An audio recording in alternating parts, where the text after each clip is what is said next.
புனிதமிக்க ரமலான் மாதத்தின் முதலாவது நாளை நாம் அடைந்திருக்கிறோம். இந்த ரமலான் மாதங்களிலே ஒவ்வொரு ஆண்டும் தமிழ்நாடு தௌஹீத் ஜமாத் சார்பாக ஒரு குறிப்பிட்ட தலைப்பின் கீழே தொடர் சொற்பொழிவுகளை சஹர் நேரம் ஒவ்வொரு நாளும் நாம் வழங்கி கொண்டு வருகிறோம். கடந்த பல வருடங்களாக நடத்தப்பட்டு வரும் இந்த தொடர் சொற்பொழிவுகளிலே என்னென்ன செய்திகள் இதுவரை சொல்லப்பட்டு இருக்கின்றன என்பதை முதலாவதாக உங்களுடைய நினைவுக்கு நாம் கொண்டு வருகிறோம். ஒரு வருடத்திலே நபிகள் நாயகம் ஸல்லல்லாஹு அலைஹி வஸல்லம் அவர்களுடைய வரலாறை, அவர்கள் பிறந்தது முதல் அவர்களுடைய மரணிக்கிறது வரை உள்ள வரலாறை ஒரு வருடத்திலே 30 நாட்களும் நாம் தொடராக நடத்தினோம். அதன் பிறகு நபிமார்களுடைய வரலாறு, நபிமார்கள் வரலாறு என்ற பெயரிலே எத்தனை கட்டுக்கதைகள் இருக்கின்றன, அந்த வரலாறுகளிலே உண்மையான வரலாறு எவை என்பதையெல்லாம் விளக்கும் முகமாக நபிமார்கள் வரலாறு என்ற தலைப்பிலேயும் ஓராண்டு இந்த நிகழ்ச்சியை நாம் நடத்தி இருக்கிறோம். அதே போல திருமறை குர்ஆனிலே சின்னஞ்சிறு அத்தியாயங்கள், தொழுகையிலே ஒவ்வொருவரும் மனனம் செய்து ஓதி வரக்கூடிய சின்னஞ்சிறு அத்தியாயங்களிலே நிறைய விஷயங்களை அல்லாஹ் உள்ளடக்கி இருக்கிறான். அந்த சின்ன அத்தியாயங்களை அதனுடைய அர்த்தத்தோடும் அது சொல்லக்கூடிய அறிவுரைகளோடும் விளக்கத்தோடும் அறிந்து கொள்ள வேண்டும் என்பதற்காக திருக்குர்ஆனின் தேன் துளிகள் என்ற தலைப்பில் ஒரு ரமலான் மாதம் முழுவதும் சின்ன சின்ன சூறாக்களுடைய விளக்கத்தை நாம் நடத்தி இருக்கிறோம். அதுபோல இன்னொரு ஆண்டிலே தௌஹீது கொள்கையை நாம் எடுத்து சொல்லும் பொழுது இந்த கொள்கைக்கு எதிராக இருக்கக்கூடிய சில போலி மார்க்க அறிஞர்கள் தங்களுடைய தவறான கொள்கைக்கு திருக்குர்ஆனுடைய வசனங்களையும் ஹதீஸுகளையும் வளைத்து தப்பான வியாக்கியானம் கொடுத்து வழிகெடுத்து கொண்டிருப்பதை கண்டு ஏகத்துவமும் எதிர்வாதமும் என்ற தலைப்பிலே ஒரு தொடரை நாம் நடத்தினோம். இதில் எதிர்கருத்து உடையவர்கள் என்னென்ன வாதங்களை வைத்து தர்கா வழிபாட்டையும் இன்னும் இணை கற்பிக்கின்ற காரியங்களையும் எப்படியெல்லாம் நியாயப்படுத்துகிறார்கள், அது எப்படி தவறாக இருக்கிறது என்பதையெல்லாம் அந்த தொடரிலே நாம் விளக்கி இருக்கிறோம். அதே போல நபிகள் நாயகம் ஸல்லல்லாஹு அலைஹி வஸல்லம் அவர்களுடைய தனி பண்புகளை, அவர்களுடைய குணநலன்களை, அவர்கள் எப்படியெல்லாம் மற்ற மனிதர்களிடமிருந்து வேறுபடுகிறார்கள் என்பதையெல்லாம் விளக்கும் விதமாக மாமனிதர் நபிகள் நாயகம் என்ற தலைப்பிலேயும் ஒரு தொடர் நிகழ்ச்சியை நாம் வழங்கி இருக்கிறோம். இந்த நிகழ்ச்சியில நபிகள் நாயகம் ஸல்லல்லாஹு அலைஹி வஸல்லமுடைய துணிவு, அவங்களுடைய வீரம், அவங்களுடைய பொறுமை, அவங்களுடைய நேர்மை, அவங்களுடைய அடக்கம், அவங்களுடைய அர்ப்பணிக்கும் தன்மை, இது போன்ற கேரக்டர், அவர்களுடைய கேரக்டரை தூக்கி நிறுத்தக்கூடிய செய்திகளை எல்லாம் அந்த தொடரிலே நாம் வழங்கி இருக்கிறோம். அதே போல நபிகள் நாயகம் ஸல்லல்லாஹு அலைஹி வஸல்லம் அவர்கள் எதிர்காலத்தில் நடக்கக்கூடிய சில விஷயங்களை அல்லாஹ்விடமிருந்து பெற்று அதை முன்னறிவிப்பாக நமக்கெல்லாம் சொல்லி சென்றிருக்கிறார்கள். அவர்கள் சொன்ன பல முன்னறிவிப்புகள் நம்முடைய கண்முன்னே நிறைவேறி கொண்டிருக்கிற காட்சியை எல்லாம் பார்க்கிறோம். இப்படி நபிகள் நாயகம் ஸல்லல்லாஹு அலைஹி வஸல்லம் அவர்கள் எவற்றையெல்லாம் முன்னறிவிப்பாக செய்தார்கள், அவர்கள் முன்னறிவிப்பு செய்தவாறு என்னென்ன சம்பவங்கள் உலகத்திலே நடந்து முடிந்திருக்கின்றன, இன்னும் அவர்களுடைய முன்னறிவிப்புகளிலே எவையெல்லாம் நடைபெறவிருக்கின்றன என்பதை தக்க ஆதாரங்களோடு நபிகள் நாயகம் ஸல்லல்லாஹு அலைஹி வஸல்லம் அவர்களுடைய முன்னறிவிப்புகள் என்ற தலைப்பில் ஒரு தொடராக ஒரு நிகழ்ச்சியை வழங்கி இருக்கிறோம். அதே போல நபிகள் நாயகம் ஸல்லல்லாஹு அலைஹி வஸல்லம் அவங்களுடைய காலத்திற்கு பிறகு இந்த சமுதாயம் பல கூறுகளாக பிளவுபட்டு போனது. இது பற்றி நபிகள் நாயகம் ஸல்லல்லாஹு அலைஹி வஸல்லம் அவர்களும் நமக்கு முன்னறிவிப்பு செய்திருக்கிறார்கள். என்னுடைய உம்மத் 73 கூட்டங்களாக பிளவுபட்டு போவார்கள். அந்த 73 கூட்டங்களில் 72 கூட்டங்கள் நரகத்திற்கு செல்லும், ஒரே ஒரு கூட்டம்தான் சொர்க்கத்திற்கு செல்லும் என்று நபிகள் நாயகம் ஸல்லல்லாஹு அலைஹி வஸல்லம் அவர்கள் சொன்னார்களே, அந்த 72 கூட்டம் எது, அந்த ஒரு கூட்டம் எது என்பதையெல்லாம் காரண காரியங்களோடு உரிய ஆதாரங்களோடு அந்த 72 கூட்டத்தினர் யார் என்ற தலைப்பின் கீழே ஒரு ரமலான் மாதம் முழுவதும் தொடர் நிகழ்ச்சியை நாம் நடத்தி இருக்கிறோம், வழங்கி இருக்கிறோம். அதே போல இஸ்லாத்தின் பெயரால் சொற்பொழிவுகள்லையும் ஜும்மா மேடைகள்லையும் இது போன்ற பல பிரசங்கங்கள்லையும் நிறைய பொய்களை இஸ்லாத்தின் பெயரால் மார்க்க அறிஞர்களே சொல்லுகிறார்கள், கட்டுக்கதைகளை எல்லாம்.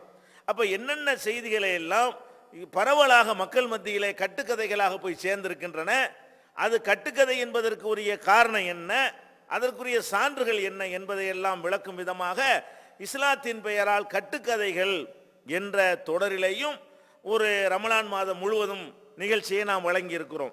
அதே போல ஒரு மனிதன் பிறந்ததிலிருந்து இறப்பது வரை அவன் செய்ய வேண்டிய காரியங்கள், பெயர் சூட்டுதல்ல இருந்து, குழந்தை வளர்ப்புல இருந்து, கல்யாணம் பண்றதுல இருந்து, இன்னும் அந்த உடை அணிதல், அலங்காரம் செய்து கொள்ளுதல், பல காரியங்கள் பிறக்கிறதுல இருந்து இறக்கிறது வரைக்கும் ஒரு மனிதன் என்னென்னவெல்லாம் இஸ்லாத்தின் பார்வை, இஸ்லாத்தின் அடிப்படையில் செய்ய வேண்டும் என்பதை விளக்கும் விதமாக பிறப்பு முதல் இறப்பு வரை என்ற தலைப்பின் கீழே ஒரு ரமலான் மாதம் முழுவதும் தொடர் நிகழ்ச்சியை நாம் வழங்கியிருக்கிறோம். அதற்கு பிறகு பிறப்பு முதல் இறப்பு வரை நாம் பேசிவிட்டோம். இறப்பிற்கு பிறகு என்ன, மனிதன் மரணித்த பிறகு அவனுக்கு என்னென்னவெல்லாம் செய்ய வேண்டும், மரணத்திற்கு பிறகு உள்ள மன்னரை வாழ்க்கை எப்படிப்பட்டது, மன்னரை வாழ்க்கைக்கு பிறகு மறுமையிலே உள்ள சொர்க்கம் நரகம் போன்ற விஷயங்களை எல்லாம் நம்ம மக்கள் தெளிவாக அறிந்து கொள்ள வேண்டும் என்பதற்காக மரணத்திற்கு பின் என்ற தலைப்பின் கீழே ஒரு தொடர் நிகழ்ச்சியை அது ஒரு ஆண்டிலே நம்ம நடத்தி இருக்கிறோம். அதே போல இஸ்லாம் மார்க்கம் பிற மத மார்க்கங்களிலிருந்து எப்படியெல்லாம் தனித்து விளங்குகிறது, எப்படியெல்லாம் சிறப்பு பெற்று விளங்குகிறது என்பதை தெளிவுபடுத்தும் விதமாக தனித்து விளங்கும் இஸ்லாம் என்ற தலைப்பின் கீழே ஒரு தொடர் நிகழ்ச்சியை நம்ம வழங்கினோம்.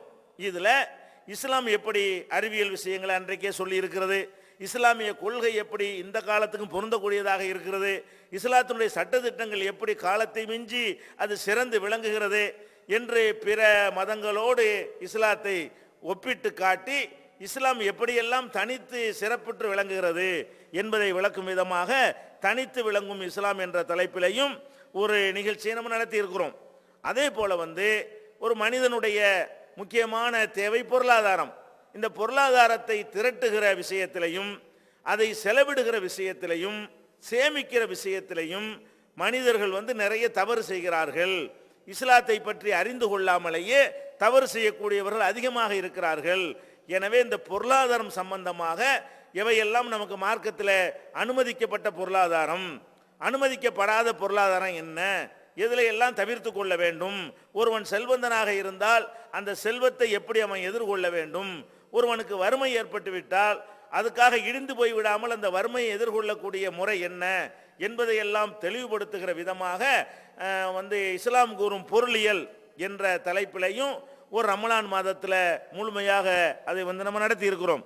அதே போல மனித குலத்திற்கு இஸ்லாம் வழங்கிய நன்மைகள் என்ற தலைப்பில் சென்ற வருடம் இந்த மனித குலத்திற்கு இஸ்லாம்ங்கிற இந்த மார்க்கம் கிடைச்சதுனால மனிதர்களாகிய நமக்கு என்னென்ன நன்மைகள் எல்லாம் கிடைத்திருக்கின்றன என்பதை விளக்கும் விதமாக மனித குலத்திற்கு இஸ்லாம் வழங்கிய நன்மைகள் என்ற தலைப்பிலையும் ஒரு தொடர் நிகழ்ச்சி நடத்தியிருக்கிறோம். இப்படி ஒவ்வொரு ரமலான் மாதத்திலையும் ஒரு குறிப்பிட்ட தலைப்பை எடுத்துக்கொண்டு 30 நாட்களும் அந்த தலைப்புக்குள்ள உள்ள அனைத்து விஷயங்களையும் இயன்ற அளவுக்கு திரட்டி வரிசைப்படுத்தி மக்களுக்கு வழங்கி வருகிற பணியை தமிழ்நாடு தௌஹீத் ஜமாத் செய்து வருகிறது. இந்த நிகழ்ச்சிகள் எல்லாம் பல்வேறு தனியார் தொலைக்காட்சிகள் மூலமாக சஹர் நேரத்திலே ஒளிபரப்பப்பட்டு வந்ததை நீங்கள் பார்த்திருப்பீர்கள். இந்த வருடம் அல்லாஹ்வுடைய கிருபையினால் இஸ்லாம் கூறும் குடும்பவியல் என்ற தலைப்பு இந்த வருடத்தினுடைய நிகழ்ச்சிக்காக தேர்வு செய்யப்பட்டிருக்கிறது. இதில் குடும்ப வாழ்க்கை சம்பந்தப்பட்ட பல செய்திகளை நம்ம குர்ஆன் ஹதீஸ் அடிப்படையில், மார்க்க ஆதாரங்கள் அடிப்படையில் அறிந்து கொள்ளவிருக்கிறோம். இதன் மூலமாக குடும்பத்திற்குள்ளே அமைதி நிலவவும், பிரச்சனைகள் இல்லாமல் வாழ்க்கை நடத்தவும், குடும்பத்தில் உள்ள ஒவ்வொருவரும் தங்களுடைய கடமைகளையும் உரிமைகளையும் அறிந்து செயல்படவும் உதவும் என்ற அடிப்படையில், குடும்பத்தில் நிறைய பிரச்சனைகள் இருக்கிற காரணத்தினால் நிறைய குழப்பங்களும் சண்டை சச்சரவுகளும் ஏற்பட்டிருப்பதை நம்ம பார்த்து கொண்டிருக்கிறோம். இதையெல்லாம் கவனத்தில் கொண்டுதான் இஸ்லாம் கூறும் குடும்பவியல் என்ற தலைப்பை இந்த வருடத்துடைய நிகழ்ச்சிக்காக நாம் எடுத்திருக்கிறோம். இந்த தலைப்பிற்கு செல்வதற்கு முன்னால், இது முதல் நாளாக இருக்கிற காரணத்தினால் இந்த ரமலான் மாதத்தை பற்றியும் நோன்பை பற்றியும் நோன்புடைய சட்டத்திட்டங்களை பற்றியும் நம்ம அறிந்து கொண்டு நாளை முதல் இன்ஷா அல்லாஹ் இஸ்லாம் கூறும் குடும்பவியல் என்ற தலைப்பிற்குள்ளே செல்லலாம். இப்போது நாம் ரமலான் மாதத்தை அடைந்திருக்கிறோம். இந்த ரமலான் மாதத்தில் நோன்பு நோற்க வேண்டும் என்று நம்ம எல்லாரும் தெரிஞ்சு வச்சிருக்கிறோம். நோன்பு எதற்காக நோக்க வேண்டும்? இதை நம்ம முதல்ல புரிந்து கொள்ள வேண்டும். ஏன்னா நம்ம ஒரு காரியத்தை செஞ்சோம்னு சொன்னால் எதுக்காக செய்கிறோன்னு நம்ம புரிந்து கொள்வதை வைத்துத்தான் அல்லாவிடத்தில் மார்க்கு கிடைக்கும்.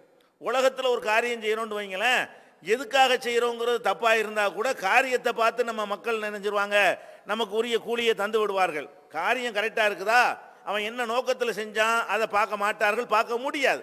ஏன்னா உள்ளத்தில் உள்ளதை யாராலும் அறிந்து கொள்ள முடியாது. ஆனால் அல்லாவுக்கு செய்கிற எந்த காரியமாக இருந்தாலும் ஃபஸ்ட்டு என்ன இருக்கனே, அது எதுக்கு செய்கிறோன்னு விளங்கி செய்ய வேண்டும். விளங்கி செய்தால்தான் அந்த நோன்புடைய நன்மையை நம்மால் பெற்றுக்கொள்ள முடியும். அதை அப்போ எதுக்காக நோன்பு கடமை? இதுக்கு ரொம்ப பெரிய ஆராய்ச்சி எல்லாம் தேவையில்லை. அல்லாஹ் தன்னுடைய திருமறை குர்ஆனிலேயே நோன்பு ஏன் கடமையாக்கப்பட்டது என்பதை ஒத்த வரியில் சொல்லி காட்டி விடுகிறான். குத்திப அலைக்குமுஸ் சியாம், நம்பிக்கை கொண்டவர்களே உங்கள் மீது நோன்பு கடமையாக்கப்பட்டிருக்கிறது. கமா குத்திப அலல்லதீன மின் கபலிக்கும், உங்களுக்கு முன்னர் வாழ்ந்த சமுதாயத்திற்கு எப்படி நோன்பு கடமையாக்கப்பட்டதோ அதே மாதிரி உங்களுக்கும் நோன்பு கடமையாக்கப்பட்டிருக்கிறது. ஏன் கடமையாக்கப்பட்டது தெரியுமா? லஅல்லக்கும் தத்தகூன், நீங்கள் இறையச்சமுடையவர்களாக ஆக வேண்டும். இதுதான் நோன்புடைய நோக்கம். அப்ப நம்ம நோன்பு வைப்பதற்காக வைக்கிறோமே, எதுக்கு வைக்கணும்? இந்த நோன்பின் மூலம் நம்முடைய இறையச்சத்தை அதிகப்படுத்திக் கொள்ள வேண்டும். இல்லாதவர்கள் இறையச்சத்தை உண்டாக்கி கொள்ள வேண்டும். ஓரளவு இறையச்சம் உடையவர்கள் அந்த இறையச்சத்தை மேலும் அதிகரித்துக் கொள்ள வேண்டும். இந்த நோக்கத்திற்காகத்தான் நாம நோன்பு வைக்க வேண்டும். வேறு எதுக்கு இல்லை. சில பேர் தவறாக சொல்வார்கள், நோன்பு எதற்கு வைக்கிறோம் தெரியுமா? பசியுடைய கொடுமையை நம்ம புரிந்து கொள்வதற்கு தான் நோன்பு கடமை அப்படிம்பாங்க. அப்படின்னு குர்ஆன்ல எந்த இடத்துலையும் சொல்லப்பட கிடையாது. நபிகள் நாயகம் ஸல்லல்லாஹு அலைஹி வஸல்லம் அவர்களும் நோன்பு வைப்பதற்கு இதை ஒரு காரணமாக சொல்லவே இல்லைங்க. பசியுடைய கொடுமையை உணராதவன் யார் இருக்கிறான்? கோடீஸ்வரனாக இருந்தாலும் அவனுக்கு பசினா என்னன்னு தெரியாதா? அப்போ பசியுடைய கொடுமை எல்லாருக்குமே தெரியும். அப்போ பசியுடைய கொடுமையை உணர்வதற்குண்டு ஒரு மாத காலம் பெரிய ட்ரைனிங் கொடுத்து இதான் பசி என்று சொல்லிக் கொடுக்க வேண்டிய அவசியமே கிடையாது. இப்படி இஸ்லாம் சொல்லாத ஒரு காரணத்தை இவங்க சொல்றதுனால அந்த நோன்புடைய அந்த தூய்மை, நோன்பினால் கிடைக்கக்கூடிய நன்மை நம்ம இழக்கக்கூடியவர்களாக ஆகி கொடுக்கிறோம். கண்டிப்பாக நீங்கள் நினைக்க வேண்டும், பசியுடைய கொடுமையை நம்ம உணரணும் என்பதற்காக நோன்பு கடமையாக்கப்படவே கிடையாது. அப்படி கடமையாக்கப்பட்டு இருக்குமையானால் யாருக்கு வேண்டாம் ஒரு பேரை கடமையாக்கலாம்? அந்த புளிச்ச ஏப்பக்காரன்னு சொல்லுவாங்க இல்லையா, அந்த மாதிரியான பெரிய பெரிய கோடீஸ்வரர்களுக்கு தான் கடமையாக்கணுங்க. அவங்க தான் பசிக்க முந்தைய சாப்பிட்ருவாங்க, பசியை வாழ்நாளில் கண்டிருக்க மாட்டாங்க. அந்த மாதிரியான ஆட்களுக்கு வேண்டுமானால் என்ன செய்யலாம்? நோன்பு கடமையாக்கி இருக்கலாம். அப்போ அத்தை பசிக்காரனுக்கு இது கடமையாக்கணும். அவன் தான் டெய்லி பசியை உணர்ந்தானே இருக்கிறான். டெய்லி பசியை உணர்ந்து காலங்கடந்தான் அவன் சாப்பிட்டு கொண்டிருக்கிறான். அப்போ பசிக்காகத்தான், பசியை உணர்வதற்காகத்தான் நோன்பு கடமை என்று இருக்குமையானால் அப்போ ஏழைபாளைகளுக்கு அந்த கடமை ஆக்காம பணக்காரங்களுக்கு மட்டும் அல்ல ஆக்கியிருப்பான். ஹஜ் அப்படி ஆக்கியிருக்கானா இல்லையா? வசதி உள்ளவங்களுக்கு மட்டும் அந்த மாதிரி ஆக்காம யா அய்யுஹல்லதீன ஆமனு, நம்பிக்கை கொண்டவர்களே என்று கூப்பிட்டு உங்கள் மீது நோன்பு கடமை என்று அல்லாஹ் சொல்வதில் இருந்து இது பசியை உணர்ற ஒரு மேற்று கிடையாது. பசியை உணர்வதற்காக இந்த மாதிரியான ஒரு நோன்பை என்ன செய்ய, அப்படியே பசியை உணர்வதற்கு கடமையாக்கப்பட்டா என்ன செய்யலாம்? ஒரே ஒரு நாள் நோன்பு வச்சோட பசி தெரிஞ்சு போயிரும்ல. அதுக்கு 30 நாள் நோன்பு இந்தாப்பா இன்னைக்கு பூரா பட்னையா கடை பட்னை தெரிஞ்சிருச்சா பட்னை அப்படின்னு சொல்லிட்டு போயிடலாம். அப்போ பசியை உணர்வதற்காக நோன்பு என்றால் இப்படியாவது மார்க்கம் சொல்லி இருக்கும். அதெல்லாம் கிடையாது. இது இறையச்சத்தை ஏற்படுத்தி கொள்ள வேண்டும். இதுதான் நோன்புடைய நோக்கம். அப்போ நம்ம நோன்பு வைக்கும் பொழுது என்ன நினைச்சு வைக்கணும்? நம்ம நோன்பு வைக்கிறதுனால நம்ம பெரிய சாப்பாட்டை மிச்சப்படுத்துகிறோம், அல்லாஹ்வுடைய கஜானாவுக்கு செலவு இல்லாமல் நம்ம மீதப்படுத்தி கொடுக்குறோம் என்றெல்லாம் யாரும் நினைத்து விடக்கூடாது. பசியை நம்ம உணர்கிறோம், அதற்காக நோன்பு வைக்கிறோம் என்றெல்லாம் நினைக்கக்கூடாது. எப்படி நினைக்கணும்? இந்த நோன்பை நாங்கள் வைப்பது, எங்களை படைத்த இறைவன் ஒருவன் இருக்கிறான், அவன் நம்மளை பார்த்து கொண்டிருக்கிறான், நாம் பேசுவதை கேட்டுக்கொண்டிருக்கிறான், நம்மளை கண்காணித்து கொண்டிருக்கிறான், நம்முடைய நல்லது கெட்டதுகளுக்கு ஏற்ப பரிசுகளோ தண்டனையோ கொடுக்க இருக்கிறான் என்பதையெல்லாம் மனசில் இருத்தி கொண்டு அதுக்காகத்தான் இந்த நோன்பு நோக்கிறோம் என்று நம்ம நோன்பு வச்சோம்னு சொன்னாதான் நோன்பு எதற்காக கடமையாக்கப்பட்டதோ அதை நம்ம அடைந்து கொள்ள இயலும். எப்படி நோன்பு வைக்கிறதுனால எப்படி இறையச்சம் ஏற்படும் என்று கூட சிலருக்கு சந்தேகம் ஏற்படும். கண்டிப்பாக ஏற்படும். எப்படி ஏற்படுகிறது? நம்ம சாப்பிடுகிறோம் இல்லையா, நோன்பு வைத்துக் கொண்டு பசியாக இருக்கிறோம் இல்லையா சாப்பிடாமல். இந்த சாப்பிடாமல் இருப்பது நமக்கும் அல்லாஹ்வுக்கும் மட்டும்தான் தெரியும். ஒரு மனிதன் நோன்பு வைத்து கொண்டிருப்பதாக உலகத்திற்கு சொல்லிவிட்டு ரகசியமாக போய் சாப்பிட முடியுமா முடியாதா? இன்றைக்கு நவீன உலகத்தில் எங்கே வேண்டாலும் ஒளிஞ்சிக்கிட்டு இருந்து சாப்பிட்டுடலாம், எங்கும் சாப்பாடு கிடைக்கும். அந்த காலத்துலலாம் சாப்பாடு ஹோட்டல் கிட்டலாம் இல்லாத ஒரு காலம். இந்த காலத்தை பொறுத்த வரைக்கும் ஒருத்தன் வீட்டில் பொண்டாட்டிட்ட நோம்பாளி நடிக்கலாம், புருஷன்ட்ட நோம்பாளி என்று நடிக்கலாம், தாய் தந்தையற்ற நோம்பாளி என்று நடிக்கலாம், சுற்றம் சொந்தம் பந்தம் நண்பர்கள் அத்தனை பேர் மத்தியிலையும் நோன்பாளி என்று நடிக்கலாம். அதே நேரத்தில் அவர்களுக்கு தெரியாத வகையில் தனக்கு தேவையான ஒன்றை அவனுக்கு சாப்பிட முடியும், தண்ணீரை குடிக்க முடியும். ஆனாலும் நாம் யாராவது நோன்பு வைத்திருக்கும் பொழுது யாரும் நம்மளை பார்க்காவிட்டாலும் சாப்பிடுவோமா? ஒருத்தர் நம்மளை பார்க்கவே இல்லை, பசிக்கிறது, நம்ம யாராவது சாப்பிட்டுருக்கிறோமா? சாப்பிட மனசு வருதா? தாகம் அடிக்கிறது, தாகம் எடுக்கிறது, தண்ணீரை குடிச்சிருக்கிறோமா? குடிக்கணும்னு தோணவாவது செய்யுதா? நம்ம என்ன செய்கிறோம்? தண்ணி அங்கே இருக்கும், தாகமாக இருக்கு, நாக்கெல்லாம் வறண்டு போயிருக்கு, அதை குடித்தா நல்லா இருக்குமேன்றெல்லாம் தோணும். ஆனாலும் அதன் மீது மனசால் கூட நம்ம என்ன செய்ய மாட்டேங்கிறோம்? நாட மாட்டேங்கிறோம். இந்த தண்ணி பக்கம் எட்டி கூட பார்க்க மாட்டேங்கிறோம். ஏன் குடிச்சா இப்போ என்ன ஏற்பட்டு போயிடுறேன்? குடிச்சா அவன் பார்த்துருவான். வருதல இறையச்சம். நீங்கள் தண்ணியை குடிச்சிட்டீங்கன்னு சொன்னால் வீட்டில் ஒருவரும் இல்லாமல் இதை செய்தால் கூட உங்களை ஒரு படைத்த இறைவன் பார்த்து கொண்டிருக்கிறான், உங்களுடைய நடவடிக்கைகளை கண்காணித்து கொண்டிருக்கிறான் என்ற அச்சம் 12 மணி நேரம் பட்னியாக இருக்கிறோம் இல்லையா, அந்த 12-13 மணி நேரங்களுக்கு நமக்கு ஏற்பட்டு கொண்டே இருக்கிறது. அப்போ பசிச்சா சாப்பிட மாட்டேங்கிறோம், தாகமாக இருந்தால் தண்ணீர் அருந்த மாட்டேங்கிறோம். இப்படியாக நம்ம சுயமாக கட்டுப்பாடை விதித்து பழகி கொண்டோமையானால் அல்லாஹ் தடுத்திருக்கிற மற்ற காரியங்களை நம்ம செய்ய மாட்டோம். செய்யாமல் இருக்கிற ஒரு பக்குவம் நமக்கு கிடைக்கும். ரமலானுக்கு பிந்தி உள்ள வாழ்க்கையிலையும் நம்ம இறையச்சை உடையவர்களாக மாறுவோம். ஒரு வியாபாரியாக இருக்கிறார்னு வைங்க, ஒரு வியாபாரி என்ன செய்கிறார்? நோன்பு வைக்கிறார். அவருடைய கடையில் வந்து என்ன பண்ணுறாரு? கலப்படமும் செய்கிறார். இப்போ இவர் நோன்பு இறையச்சத்தை ஏற்படுத்தி இருக்குதா? ஏற்படுத்தலை. அப்போ இந்த நோன்பு வேஸ்ட்டு, தூக்கி மூஞ்சில் எரிஞ்சிருவான் அல்லாஹ். ஏன்? அப்போ நோன்பு வைத்து கொண்டு நீ சாப்பிட்றது அல்லாஹ் பார்த்துருவான்னு நினச்சி நீ சாப்பிடாம இருக்கிற. நோன்பு வைத்து கொண்டிருக்கிற நீ வந்து தண்ணீரை அருந்தினால் அல்லாஹ் பார்த்து விடுவான் என்று பயந்து கொண்டு தண்ணீரை அருந்தாமல் இருக்கிறாய். அதே அல்லாஹ் நீ கலப்படம் செய்தால் பார்க்க மாட்டானா? அதை அவன் கண்டிக்க மாட்டானா? அதை அவனுடைய பதிவு புத்தகத்திலே பதிவு செய்து வைத்து மறுமையில் நிப்பாட்டி கேள்வி கேட்டு நம்மளை தண்டிக்க மாட்டானா என்று நம்ம பயந்தோம் என்று சொன்னால் நம்ம கலப்படம் செய்வோமா? அளவு நிர்வையில் மோசடி செய்வோமா? ஒரு பொருளை காட்டி ஒரு பொருளை விற்பனை செய்வோமா? பெண் வீட்டாற்ற சுரண்டி வரதட்சணை வாங்குவோமா? இன்னும் பல லஞ்சம் ஊழல் என்று பலவிதமான தில்லுமுழுகள் செய்து பணத்தை திரட்டுவோமா? அப்போ நம்ம என்ன பக்குவம் வரணும்? இறைவன் நம்மளை நோன்பு வைத்து கொண்டிருக்கும் பொழுது எப்படி பார்த்து கொண்டு இருக்கிறானோ அதே மாதிரி தான் நோன்புக்கு வெளியேயும் பார்க்கிறான். அவன் நோன்பை மட்டும் பார்ப்பது இல்லை, நம்முடைய அனைத்து நடவடிக்கைகளையும் பார்த்து கொண்டிருக்கிறான். இந்த அச்சம் வரலேன்னு வைங்க, நீங்க 30 நாள் இல்லை 12 மாசம் நோன்பு வைத்தாலும் அந்த நோன்பு உலகத்தில் வேண்டாம் நீங்க நோன்பாளி என்ற ஒரு பெயரை எடுப்பதற்கு உதவுமே தவிர அல்லாஹ்விடத்தில் இந்த நோன்பினால் எந்த நன்மையும் கிடைக்காது. ஏன்? நபிகள் நாயகம் ஸல்லல்லாஹு அலைஹி வஸல்லம் அப்படி சொல்றாங்க, மல்லம் யதா கௌல ஜூரி வல் அமல பிஹி. யார் ஒருத்தர் வந்து தீய பேச்சு பேசுவதையும் தீய செயல் செய்வதையும் விட்டு ஒழிக்கவில்லையோ ஃபலைஸ லில்லாஹி ஹாஜத்துன், அல்லாஹ்வுக்கு எந்த தேவையும் கிடையாது. ஃபீ அய்யதா தஆமஹு வ ஷராபஹு, அவன் உணவை விட்டுவிட்ட காரணத்தினாலேயோ அல்லது தண்ணீரை குடிக்காமல் விட்டுவிட்டதுனாலேயோ அல்லாஹ்வுக்கு அதில் எந்த தேவையும் கிடையாது. ஏப்பா நீ பாட்டுக்கு தப்பான காரியம் செஞ்சுக்கிட்டே இருப்ப, எந்த ஒரு தீய செயலையும் நீ விடமாட்ட, எந்த ஒரு தீய பேச்சையும் விடமாட்ட, கோல் சொல்லுவ, புறம் பேசுவ, அவதூறுகளை அடுத்தவர்கள் மீது பரப்புவ, அதே நேரத்தில் வந்துக்கிட்டு நீ வந்து நோன்பை வைத்துக் கொள்வேன்னு சொன்னா இது யாருக்கு வேணும்? இந்த நோன்பு மூஞ்சில் சுருட்டியால எரிஞ்சிட மாட்டான். அப்ப நீ வந்து தீய காரியங்கள் செய்வதை விட்டு நீ விலகல் என்று சொன்னா, தீய பேச்சுக்கள் பேசுவதிலிருந்து நீ விலகவில்லை என்று சொன்னால் நீ வைத்த நோன்புக்கு எந்த நன்மையும் கிடையாது. அந்த நோன்பு அல்லாஹ்வுக்கு தேவை இல்லை என்பதை நபிகள் நாயகம் ஸல்லல்லாஹு அலைஹி வஸல்லம் அவர்கள் தெளிவுபடுத்துகிறார்கள். அப்ப இதை நம்ம கவனத்தில் வைத்துக் கொள்ள வேண்டும். நம்ம வைக்கிற நோன்பு இதுவரை எப்படியோ இருந்துட்டு போகட்டும், இந்த ரமலானில் நாங்கள் எடுக்கிற பயிற்சியின் மூலமாக அந்த உணர்வை அதிகப்படுத்து. இறைவன்ட்டு அந்த மாதிரி பிரார்த்தனையோடு நம்ம என்ன செய்யணும்? அந்த தூய எண்ணத்தோடு நோன்பு நோக்க வேண்டும். அப்போ அந்த ரமலானில் வைக்கக்கூடிய இந்த பயிற்சி எதுக்கு? நம்ம அந்த பயிற்சின்னு விளங்கி செஞ்சால் தான் அந்த பயிற்சி வேலை செய்யுங்க. பயிற்சியை பற்றி உணராமல் செஞ்சா எந்த பயனும் இருக்காது. அப்ப அந்த பயிற்சின்னு நீங்க என்ன செய்யணும், முதல்ல புரிந்து கொள்ள வேண்டும். இறைவா, இது உனக்காக நாங்கள் அந்த நோன்பு வைக்கிறோம். எதுக்கு வைக்கிறோம்?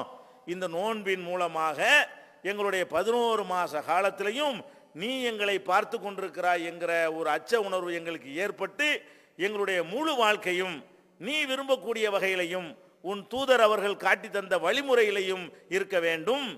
இதற்கு நீ உதவி செய், இதற்கு இந்த நோன்பை கருவியா ஆக்கிக்கொள் என்கிற ஒரு எண்ணத்தோடு தான் நம்ம நோன்பு நோக்க வேண்டும். இதை நம்ம ஆழமா என்ன செய்யணும், பதிய வைத்துக் கொள்ளணும். இது நமக்கு பயன் தரக்கூடியதாக இருக்கும். இந்த மாதிரி நோன்பு வச்சோம்னு சொன்னா இந்த நோன்புல அல்லாஹ் சந்தோஷப்படுவான். எந்த அளவு சந்தோஷப்படுவான்? நபிகள் நாயகம் ஸல்லல்லாஹு அலைஹி வஸல்லம் சொல்றாங்க, லிஸ்ஸாயிமி ஃபர்ஹத்தானி, நோன்பாளிக்கு 2 சந்தோஷம் இருக்கிறது. அது என்ன 2 சந்தோஷம்? ஒரு சந்தோஷம் நோன்பு துறக்கும் போது ஏற்படுற சந்தோஷம். ஏன், காலையிலிருந்து இரவு வரைக்கும் பட்டினியா கிடந்து நாக்கெல்லாம் வறண்டு போய் எப்போ தண்ணி குடிப்போம், எப்போ சாப்பிடுவோம், எப்போ இந்த பசியை போக்குவோம் என்றெல்லாம் துரித்து கொண்டிருந்த நமக்கு அந்த உணவு, ஒரு கவலை உணவு உள்ளே போகும் பொழுது அதில் ஒரு சந்தோஷம், தனியான ஒரு இன்பம், தனியான ஒரு மகிழ்ச்சி என்ன செய்கிறது, நமக்கு ஏற்படுகிறது. அதை நபிகள் நாயகம் ஸல்லல்லாஹு அலைஹி வஸல்லம் சொல்றாங்க, நோன்பாளி 2 தடவை மகிழ்ச்சி அடைகிறான். ஒன்று, ஒவ்வொரு நாளும் அவனுக்கு கிடைக்கக்கூடிய மகிழ்ச்சி நோன்பு துறக்கும் பொழுது. இன்னொன்று என்ன, ஃபரஹத்துன் இந்த லிகாய் ரப்பிஹி, 2வது இறைவனை அவன் சந்திப்பான்ல, அப்போ ஒரு மகிழ்ச்சி இருக்கிறது. இறைவனை பார்ப்போம், அப்போ அல்லாஹ் நோன்புக்கு அள்ளி தருவானே, அது என்னன்னு சொல்லவே இயலாது. ஏன், அல்லாஹ்வே அப்படி சொல்லிட்டான், அஸ்ஸௌமுலி வ அன அஜ்ஸி பிஹி, நோன்பு எனக்கு உரியது, அதுக்கு நான் தான் கூலி கொடுப்பேன். அப்படின்னா என்ன அர்த்தம்? இன்னது தருவேன்லாம் சொல்ல முடியாது, நான் என்ன தருவேன்லாம் உனக்கு தெரியாது, நான் அப்படி தருவேன் உனக்கு. நோன்பு வைத்து விட்டாயானால் அந்த நோன்பு எனக்குரியதாக எடுத்துக்கொள்ள காரணத்தினால நான் உனக்கு நானே கூலி தருவேன். அப்படின்னா எல்லாம் அல்லாஹ் தான் கூலி தரப்போறான். இதுக்கு அல்லாஹ் தர்ற கூலி என்னன்னு நமக்கு தெரியாது. ஆனால் ஒன்று தெரியும், என்ன தெரியும், நம்ம அந்த நோன்பாளிக்கு அல்லாஹ் தரக்கூடிய கூலியை பார்த்து கிடைக்கிற மகிழ்ச்சி இருக்குத, அதுக்கு நிகரான மகிழ்ச்சி கிடையாது. அல்லாஹ்வை சந்திக்கும் பொழுது நீங்க ரொம்ப மகிழ்ச்சியோடு இருப்பீங்கிறாங்க. அப்ப நோன்பாளிக்காக வேண்டி அப்படி அல்லாஹ் தரக்கூடிய பரிசுகள் அபரிமிதமாக இருக்கும் என்று நம்ம உணர்ந்து என்ன செய்யணும், இந்த நோன்பை நோக்க வேண்டும். அடுத்ததாக நோன்பு சம்பந்தமாக சில ஒழுங்குகளும் சில சட்டங்களும் நமக்கு இருக்கிறது.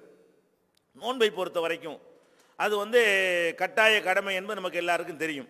ஆனாலும் இந்த நோன்பில இருந்து சில பேருக்கு அல்லாஹ் விதிவிலக்கு தந்திருக்கிறான். விதிவிலக்கு என்பது 2 வகையான விதிவிலக்கு. ஒரு விதிவிலக்கு நிரந்தரமாகவே விதிவிலக்கு, இன்னொரு விதிவிலக்கு என்னன்னா தற்காலிகமான விதிவிலக்கு.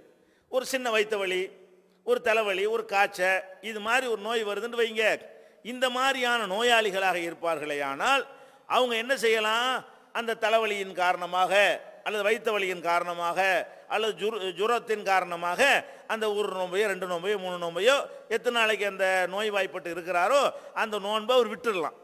விட்டுட்டு வேற ஒரு நாளில் வைக்கணும். விட்டது குற்றம் கிடையாது. ஏன் ரமலான் மாதத்தில் வைக்கல என்று அல்லாஹ் கேட்க மாட்டான்.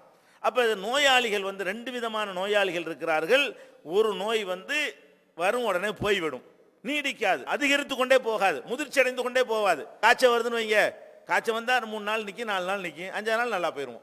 ஒரு ஜலதோஷம் வருதுன்னு வைங்க, 1 நாள் 2 நாள் இருக்கும், அதுக்கு 3 நாள் நல்லா போயிடும். அப்போ இந்த மாதிரியான நோய்கள் வந்துட்டு போகக்கூடிய நோய்களாக இருக்குமையானால் அந்த மாதிரியான நோய்வாய்ப்பட்டவர்கள் அந்த நோயை காரணம் காட்டி அந்த ரமலானில் நோன்பு வைக்காமல் விட்டுவிடலாம். இது மார்க்கத்தில் உள்ள சலுகை. அதே மாதிரி பிரயாணத்தில் இருக்கிறாங்க இல்லையா, பயணத்தில் இருக்கிறவங்களும் நோன்பு விட்டுடலாம்.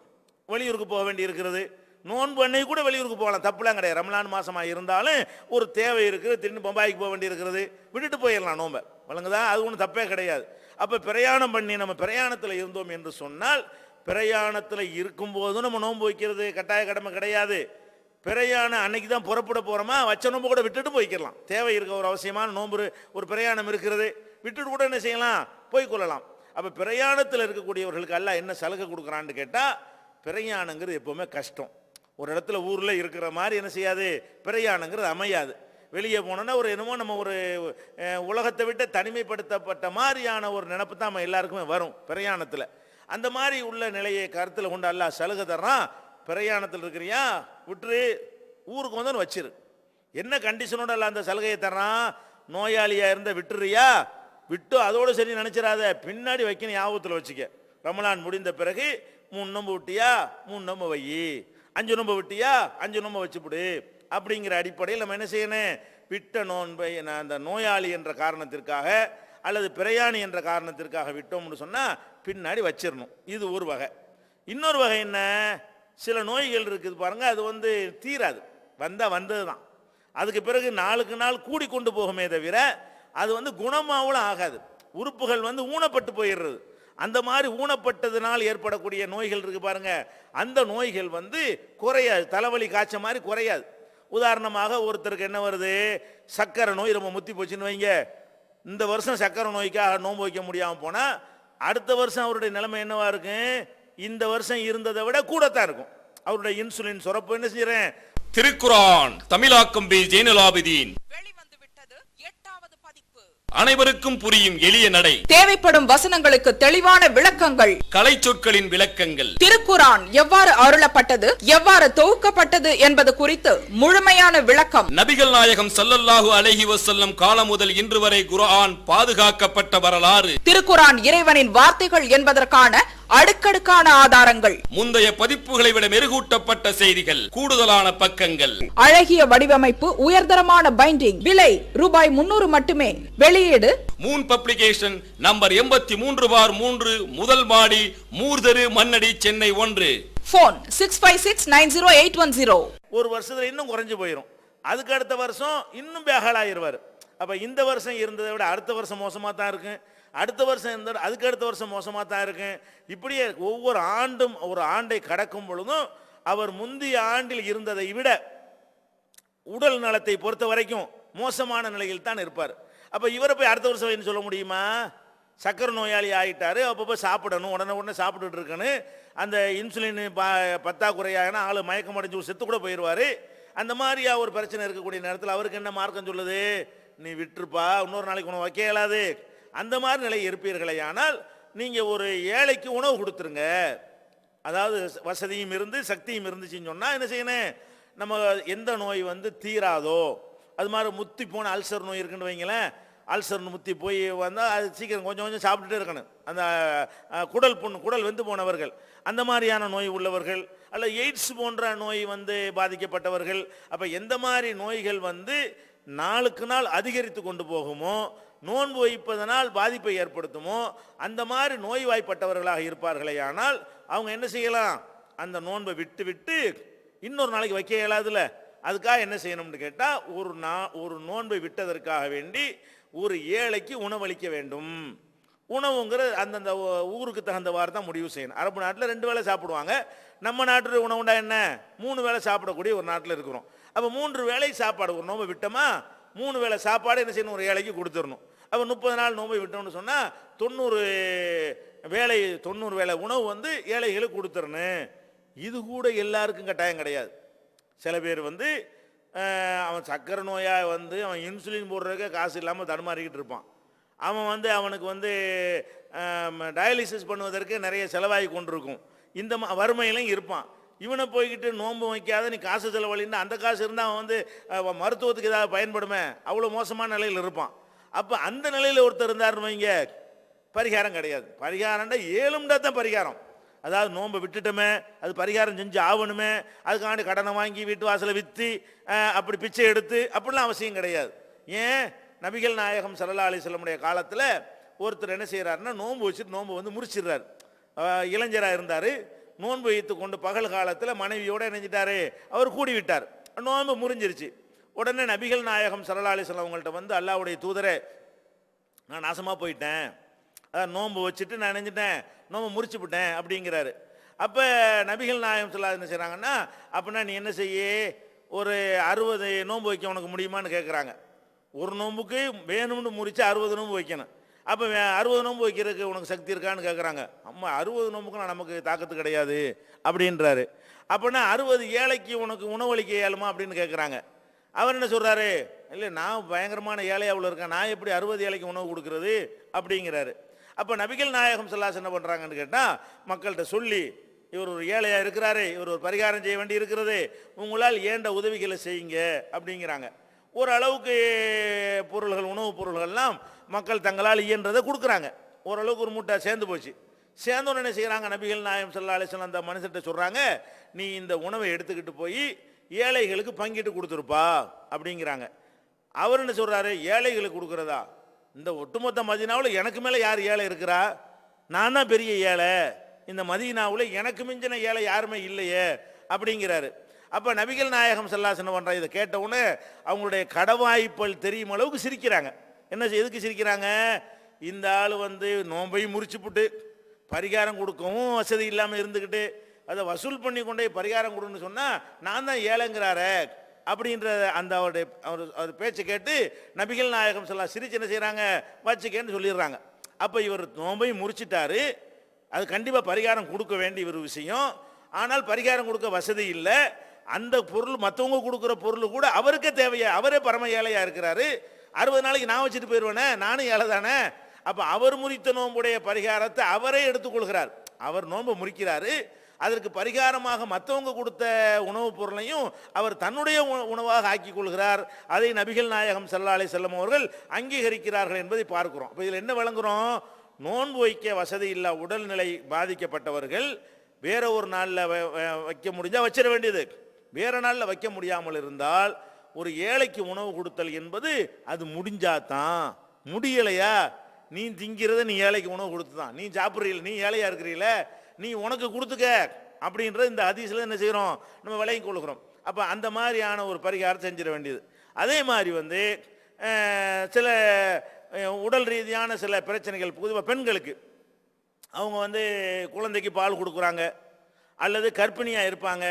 இந்த குழந்தைக்கு பால் கொடுக்கறதுனாலையும் கர்ப்பிணியாக இருக்கிறதுனாலையும் நோன்பு வைப்பது பாதிக்கும் என்று இருந்தால் தான். பெரும்பாலும் இது பாதிக்கிறது இல்லை, ஒரு சிலரை பாதிக்கும். அதிகமான பேர் என்ன செய்யாது, இதனால பாதிக்காது. ஏன்னா பெண்களுடைய உடற்கூறை பொறுத்த வரைக்கும் அவங்களுடைய குறைவான உணவுலே அவங்களுக்கு என்ன செய்ய முடியும், இருக்க முடியும்னு அல்லாஹ் அப்படி படைச்சிருக்கிறான். ஆண்கள் உடலை போல இல்லாமல் பெண்களுடைய உடல் இணைஞ்சிருக்கிறான் அல்லாஹ் ஒரு வித்தியாசமான ஒரு அமைப்பில் அவங்களுடைய கொழுப்புகளை அதிகமாக ஆக்கி அந்த சதையை வந்து குறைச்சி இருக்கிற காரணத்தினால அவங்களுக்கு எரிபொருள் ரொம்ப செலவாகாது.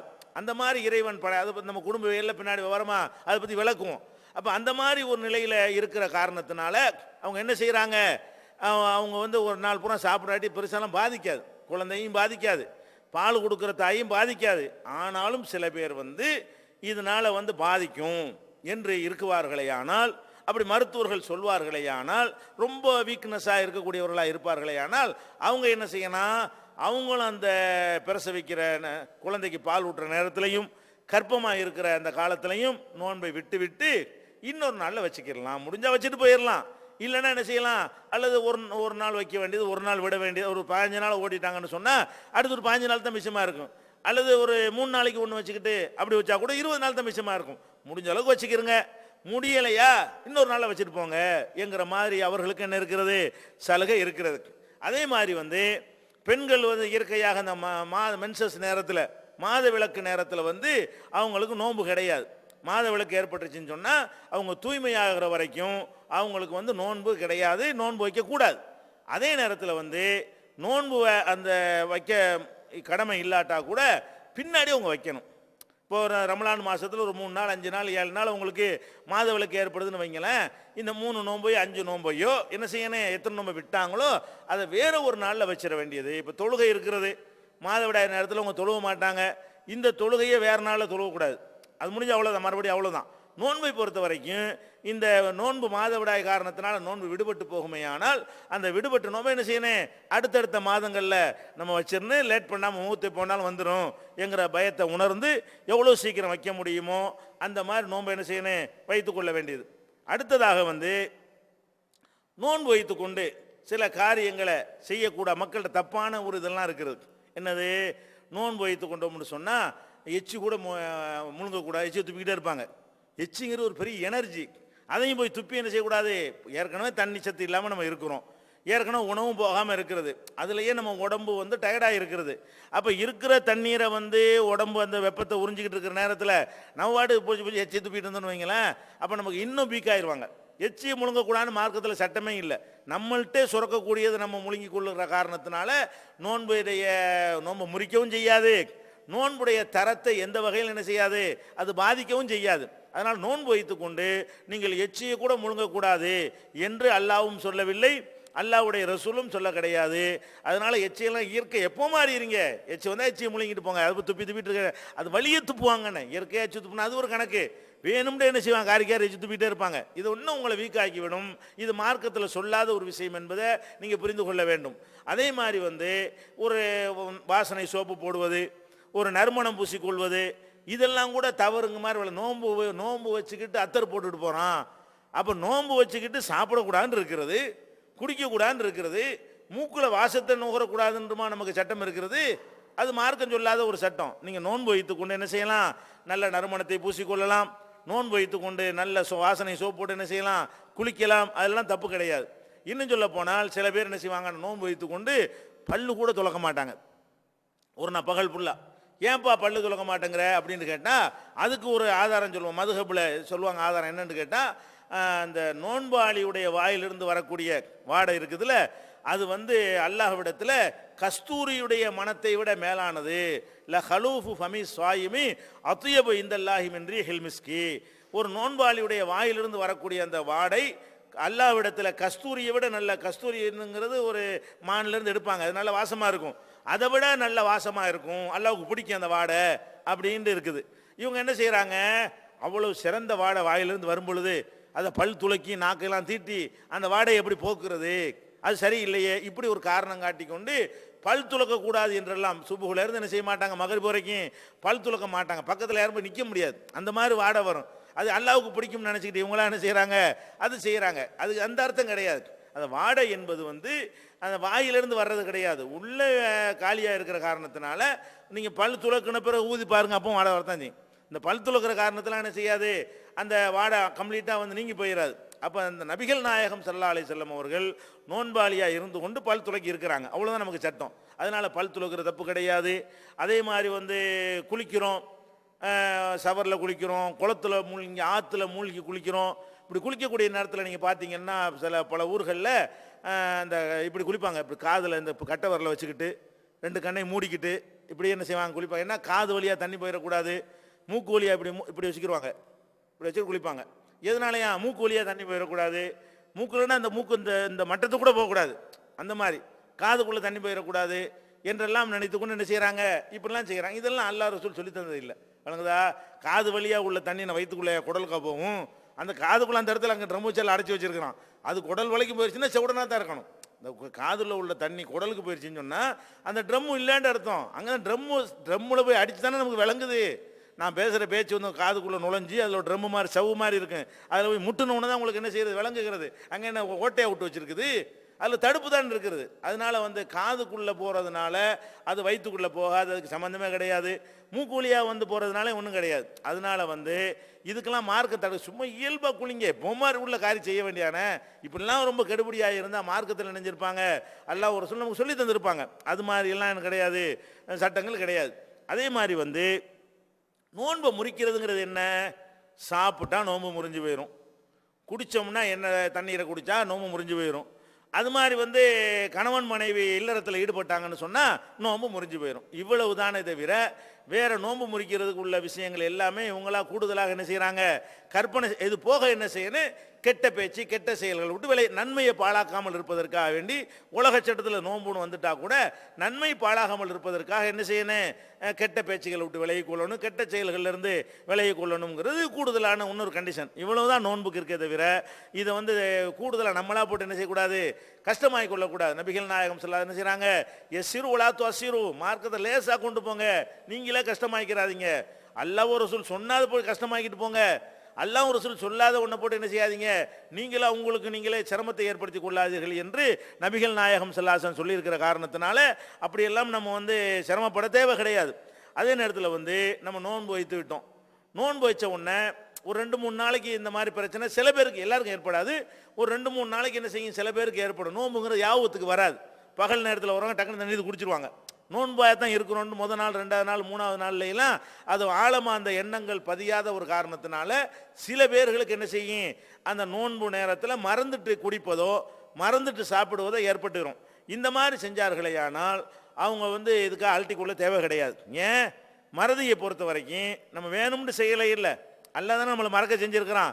அந்த மாதிரி நம்ம செஞ்சிட்டோம்னு சொன்னால் அப்படி எப்போ யாவும் அதை நிப்பாட்டிட வேண்டியதான். வயிறு புடைக்க சாப்பிட்டீங்க, ஆஹா நோம்புலன்னு ஏன் வருது, நோம்பா இருந்துக்கிறங்க அவ்வளவுதான். அந்த வயிறு புடைக்க சாப்பிட்டதுக்கு எந்த விதமான பாதிப்பும் கிடையாது. இன்னும் சொல்ல போனா அது ஒரு கிஃப்ட். இது ரசூல் ஸல்லல்லாஹு அலைஹி வஸல்லம் என்ன சொல்றாங்க, ஒருத்தர் மறதியாக இருந்து அவர் நோன்பாளியாக இருந்து மறதியாக சாப்பிட்டு விட்டாரையானால் நினைவு வந்த உடனே நிறுத்தி கொள்ளட்டும், நோன்பாளியாகவே அவர் தொடரட்டும். அவர் சாப்பிட்ட சாப்பாட்டுக்கு என்ன நிலைமை, அது அல்லாஹ்வா கொடுத்தது, இவன் திங்கல. இன்னமா அத்தாமஹுல்லா, ரசூல் ஸல்லல்லாஹு அலைஹி வஸல்லம் சொல்றாங்க, அது அல்லாஹ்வா கொடுத்த ஸ்பெஷல் கிஃப்ட். இவனுக்கு நோம்புக்கு நோன்பாவும் போச்சு, சாப்பாட்டுக்கு சாப்பாடாகவும் போச்சு. அந்த மாதிரி சில பேருக்கு மறதியாக நீங்கள் சாப்பிட்டு விட்டீர்களே, ஆனால் எப்போ யாவும் வருதோ, ஆஹா ஒரு நோம்பு போச்சேன்னு பதறவெல்லாம் தேவை கிடையாது. ஒரு நோம்பு போகலை வழங்குதா, எந்த கண்டிஷனில் அதோட எந்திரிச்சிருங்க, அதோட விட்டுருங்க, நீங்கள் கண்டினியூ பண்ணுங்க. அது முழு நோன்புடைய நன்மை உங்களுக்கு கிடைத்து விடும். மறதியாக குடிப்பது சாப்பிடுவது என்ன செய்யாது, நோன்பை எந்த வகையிலையும் பாதிக்காது. அதே மாதிரி சில பேர் என்ன செய்வாங்கன்னா, நோன்பு போட்டுக்கிட்டு ரொம்ப கஷ்டப்பட்டுக்கிட்டு ஊசியை போட்டு, நான் நோம்பாளியாக இருக்கேன் ஊசியை போட்டு அப்படிலாம் செஞ்சுட்டு இருப்பாங்க. ஊசி போட்டு தான் செய்யணுங்கிற அளவுக்கு நீ வந்துட்டேன்னு சொன்னால் நோன்பு வச்சுக்கொண்டு ஊசி போடலாமா, அது ஃபத்வாவும் கேட்பாங்க. ஊசி போடுற அளவுக்கு ஒரு நிலைமை உனக்கு இருக்குன்னு சொன்னால் விட்டுரு, வேற நாளில் வச்சுட்டு போ. உன்னையான இப்படி கஷ்டப்படுத்த சொன்னால், பிரயாணத்தில் ரசூல் ஸல்லல்லாஹு அலைஹி வஸல்லம் அவர்கள் போய்கிட்டு இருக்கிறாங்க. பிரயாணத்தில் போய்கிட்டு இருக்கும்போது அசர் வக்து அடைந்து விட்டது. இன்னும் அசர் வக்துனா என்ன, இன்னும் கொஞ்ச நேரத்தில் நோன்பு திறக்கக்கூடிய நேரம் வந்துடுது. அப்படி இருந்து ரசூல் ஸல்லல்லாஹு அலைஹி வஸல்லம் என்ன பண்ணுறாங்க, பிரயாணத்தில் நோன்பை விடலான்னு காட்டுவதற்காக வேண்டி மக்களுக்கெல்லாம் அந்த தண்ணியை காட்டிட்டு என்ன செய்கிறாங்க, அவங்க குடிக்கிறாங்க. சில பேர் ரசூலுல்லாஹ் ஃபாலோ பண்ணி நோன்பை விட்டாங்க, சில பேர் விடலை. விடாதவர்களை பற்றி ரசூல் ஸல்லல்லாஹு அலைஹி வஸல்லம் சொன்னாங்க, உலாய்க்கல் உசாத், அவர்கள் பாவிகள். நான் ஒன்று செஞ்சு காட்டியிருக்கும் பொழுது பேணுதல் நோன்பு தொடர்றாங்களா அவங்க என்று நபிகள் நாயகம் ஸல்லல்லாஹு அலைஹி வஸல்லம் காட்டியிருக்கிறாங்க. அதனால நீங்கள் அசரில் பயங்கரமான வயிற்று போக்கா இருக்குன்னு வைங்களேன், ஏன் போட்டு நோம்பாளியை நிற்கிறீங்க, போய் மாத்திரையை போடுங்க, சாப்பிடுங்க, விட்டுருங்க நோம்பு. இன்னும் 1 மணி நேரம் இழுத்துடலாமே, 1 மணி நேரத்தில் சேர்ந்துட்டு என்ன பண்ணுறது. அப்போ நம்ம வயிற்று போக்கா இருக்குது, முடியாமல் இருக்குதுன்னு சொன்னால் அதுக்கு உள்ள வைத்தியம் செஞ்சால் தானே உடம்பு அதை ஏற்று நிற்கும். அப்படி ஒரு மார்க்கமா இது? இது இயற்கையோடு ஒத்து போகக்கூடிய ஒரு மார்க்கம். அல்லாஹ் படைச்ச ரப்புக்கு இதெல்லாம் தெரியாதா, நம்மளுடைய நிலைமை அவனுக்கு விளங்காதா? அப்படி அல்லாஹ் என்னஞ்சிருக்கிறான், அவ்வளோ சலுகையை தந்திருக்கிறான். அதனால் முடியாத நிலை வந்துச்சுன்னு சொன்னால் அது நோன்பு திறக்கிறதுக்கு ஒரு அரை மணி நேரத்துக்கு முன்னாடி இருந்தால் கூட விட்டுட்டு அலட்டி கொள்ளாமல், இது லேசான மார்க்கம், இது ஒரு கஷ்டமில்லாத மார்க்கம், இது அல்லாஹ் ரப்புல் ஆலமீன் இந்த சலுகையை நமக்கு தந்திருக்கிறான் என்று சொல்லி நோன்பை விட்டு என்ன செய்யுங்க, மருத்துவம் பண்ணி விட்டு இன்னொரு நாளைக்கு அந்த நோன்பு வைங்க. இதே நன்மை கிடைக்கத்தானே போகுது. வேணும்னு விட்டால் தான் இதே நன்மை கிடைக்காது. நம்ம ஒரு நோய்க்காக பிரயாணத்துக்காக நம்ம விட்டோம் என்று சொன்னால் ரமணானில் வைக்கும்போது என்ன நன்மை கிடைச்சோ அந்த நன்மை கிடைச்சிருமில்ல. அவன் தானே செலவு கொடுத்துருக்குறான், அல்ல நம்மளா அந்த சலுகை எடுத்துக்கிட்டோம். அல்லாஹ் கொடுத்த காரணத்தினால என்ன செய்யும், நமக்கு அந்த கூலி கிடைத்து விடும் என்பது என்ன செய்யணும், அதை நம்ம புரிந்து கொள்ள வேண்டும். அடுத்தது என்னன்னு கேட்டால், முக்கியமான விஷயம் என்னன்னா, நோன்பு ஆரம்பிக்கிற நேரம், நோன்பு முடிக்கிற நேரம், உண்ணக்கூடாது பருகக்கூடாதுங்கிறது நமக்கு தெரியும். எப்போ இருந்து உண்ணக்கூடாது, எப்போ இருந்து பருகக்கூடாது, இந்த விஷயத்தில் நிறைய பேருக்கு என்ன இல்லை, தெளிவு கிடையாது. நிறைய மக்கள் விளங்காமல் இருக்கிறாங்க. அவங்க என்ன நினைக்கிறாங்க, உதாரணமாக ஒரு 3 மணிக்கு எழுந்து சாப்பிடுவார்கள். சாப்பிட்டு என்ன செய்வாங்கன்னு கேட்டால், இவங்களா ஒரு நீயத்து செய்தல்னு அதுக்கு பேர். அந்த நீயத்து செய்தல்னு ஒரு அரபியில் ஒரு வார்த்தையை சொல்லிவிட்டு நீயத்து செஞ்சுட்டேன்ருவாங்க. அதுக்கு பிறகு கொஞ்சம் தண்ணி குடித்தா நல்லா இருக்குமேன்னு தோணும். ஆஹா நீயத்து வச்சுட்டேனே, ஒரு வாழைப்பழம் சாப்பிட்டா நல்லா இருக்குமேன்னு தோணும். இல்லை நீயத்து வச்சுட்டேன் அப்படிம்பாங்க. நீங்கள் என்ன வைக்கிறதுங்கிற, உங்களை எப்போ இருந்து சாப்பிட வேணான்னு சொல்லியிருக்குது, அதை நீங்கள் விளங்கலை. நம்மளை சாப்பிட வேணான்னு மார்க்கம் சொல்லியிருக்குன்னா எப்போ இருந்து, ஃபஜ்ரில் இருந்தால் சாப்பிடக்கூடாது. அதாவது ஃபஜ்ர் வக்து வந்துருச்சுன்னு சொன்னால், சுபுடைய நேரம் வந்துருச்சுன்னு சொன்னால் அதில் இருந்து நீ நோன்பு வை, அதான் நமக்கு சட்டம். 3 மணிக்கு சுபு வக்தா வந்துருச்சு, நீங்கள் 3 மணிக்கு சாப்பிட்டு நோன்புன்னு நீயத்து பண்ணிக்கிறங்க, நோன்புன்னே மனசில் பண்ணிக்கிறங்க. நினச்ச பிறகு கூட 3:30க்கும் சாப்பிட்லாம், 4க்கும் சாப்பிட்லாம். அந்தந்த காலகட்டத்தில் எப்போ ஃபஜ்ர் வருதோ, 4:30 மணிக்கு சுபுகு வருதுன்னா 4:30 வரைக்கும் சாப்பிடுங்க. 5 மணிக்கு தான் சுபுகு வருதுன்னு சொன்னால் 5 மணி வரைக்கும் சாப்பிடுங்க. நீயத்து வச்சுட்டாலும் போய் சாப்பிடுங்க. ஏன், உங்கள் நீயத்துக்கு என்ன அர்த்தம், நான் சுபுகிலிருந்து நோன்பாளியாக இருக்கிறேன்னு தான் நீயத்தை தவிர, உங்கள் இஷ்டத்துக்கு 2 மணி நேரத்துக்கு முந்தி இருக்கு உங்களுக்கு யாரும் சட்டம் போட்டா? அல்லாஹ்வும் ரசூலும் சொன்னதுக்காக தான் பட்னியாக கிடக்கணுமே தவிர நம்மளா பட்னியாக கிடக்க முடியாது. அப்போ அல்லாஹ்வும் ரசூலும் நமக்கு என்ன சொல்கிறாங்க, நோன்புங்கிறது அந்த சுபுகில் இருந்து தான் நோன்பு.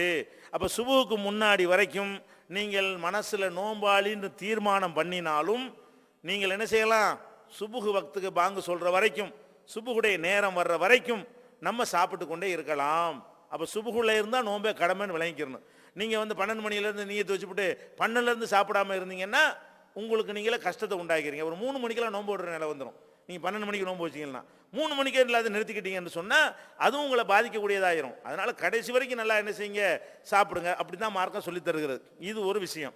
அடுத்து என்னன்னு கேட்டால், இந்த சஹர் பண்ணுறதை கூட அது பண்ணணுங்கிறாங்க ரசூல் ஸல்லல்லாஹு அலைஹி வஸல்லம். சஹரு ஃப இன்ன ஃபி சுஹூரி பரக்கா, நீங்கள் சஹர் செய்யுங்க, ஏன்னா சஹரில் வந்து பரக்கத்து இருக்கிறது. அதை கண் கூட நம்ம பார்க்குறோம். பரக்கத்துனா என்ன? கண்ணுக்கு தெரியாத அல்லாஹ்வுடைய அருள் அதில் இருக்கிறது. அது இருக்க போய் தானே நம்ம கொஞ்சோன்னு சாப்பிட்டு ஒரு நாள் பூரா ஒன்று சாப்பிடாம ஆச்சரியப்படுறாங்களா மற்ற மக்கள்லாம்?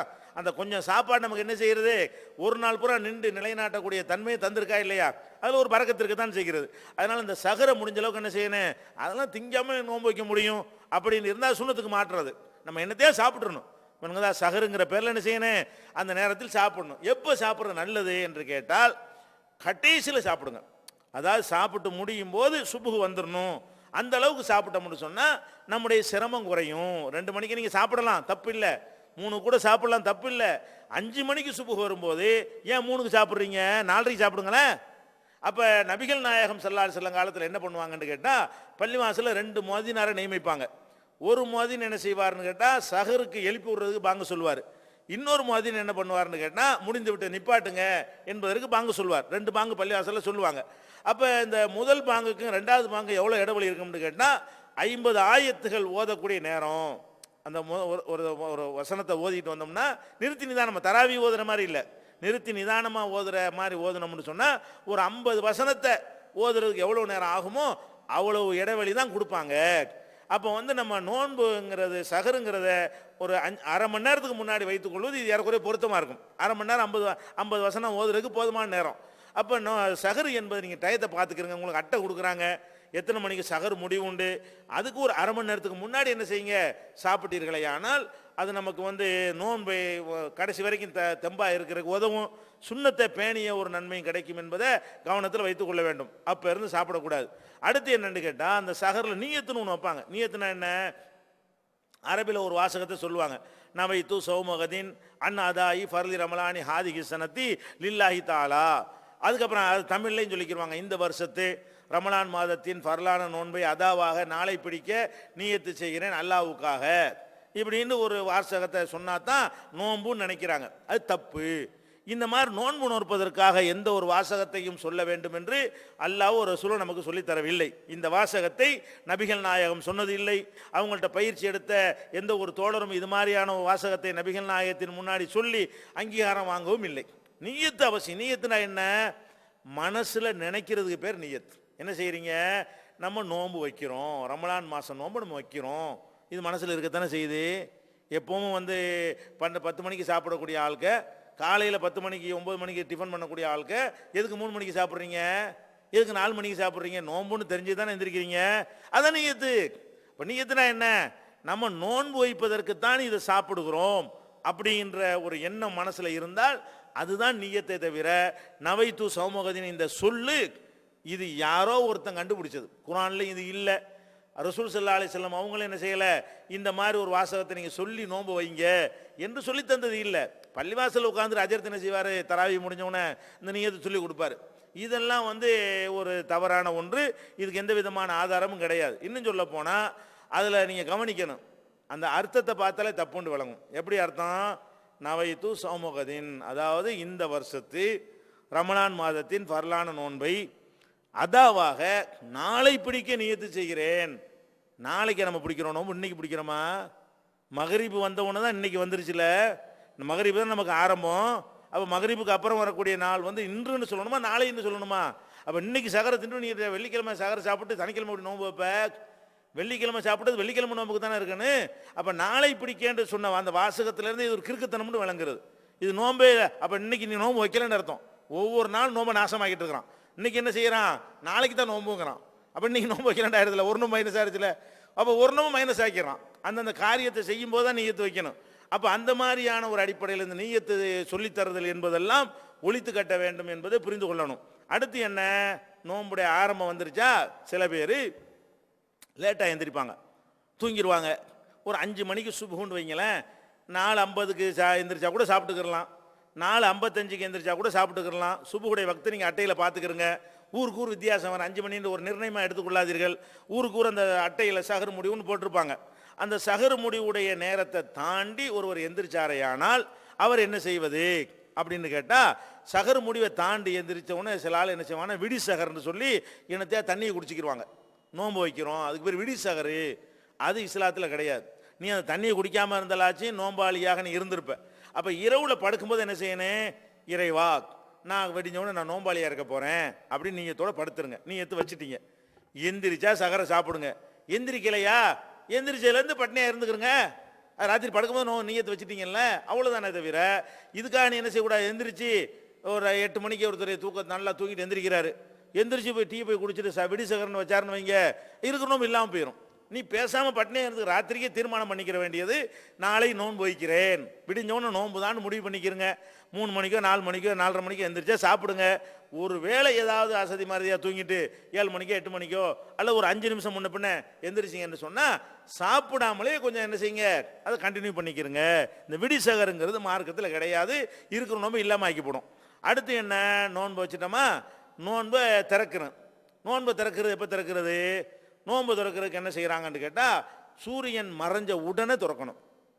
நபிகள் நாயகம் ஸல்லல்லாஹு அலைஹி சொல்கிறாங்க, லா யஸாலுன நாஸு பிகைரின் மா அஜ்ஜலுல் ஃபித்ர.